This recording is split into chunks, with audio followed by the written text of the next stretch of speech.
Un phénomène très rare est à ne pas manquer très tôt dans le ciel le 10 juin.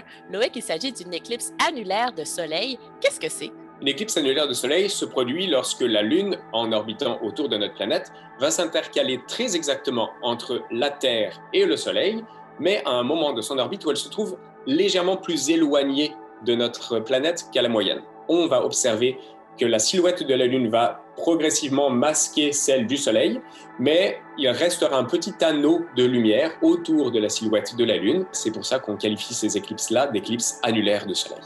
Où est-ce qu'on pourra l'observer au Québec? L'endroit où se trouve l'éclipse totale annulaire de Soleil ne s'étend que depuis le nord du Québec jusqu'en Sibérie en passant par le pôle Nord.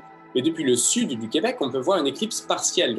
En fonction du lieu où vous vous trouvez, les heures vont légèrement varier. Mais de façon générale, dès le lever du Soleil, qui sera à 5h07 à Montréal par exemple, le Soleil sera déjà partiellement éclipsé.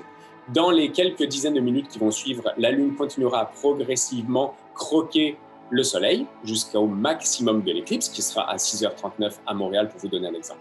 Comment on devrait s'équiper pour regarder ça, Loïc? J'imagine qu'il faut quand même protéger nos yeux. C'est un excellent point, Rebecca. On peut le faire par le biais de lunettes d'éclipse, qui sont donc un jeu de filtres spécialisés qui masquent une grande partie de la quantité de lumière que nous envoie le Soleil.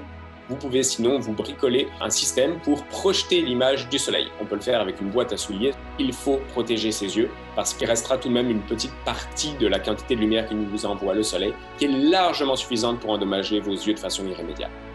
Alors, c'est un rendez-vous à ne pas manquer le 10 juin. Merci beaucoup, Loïc. Merci Rebecca et bonne observation.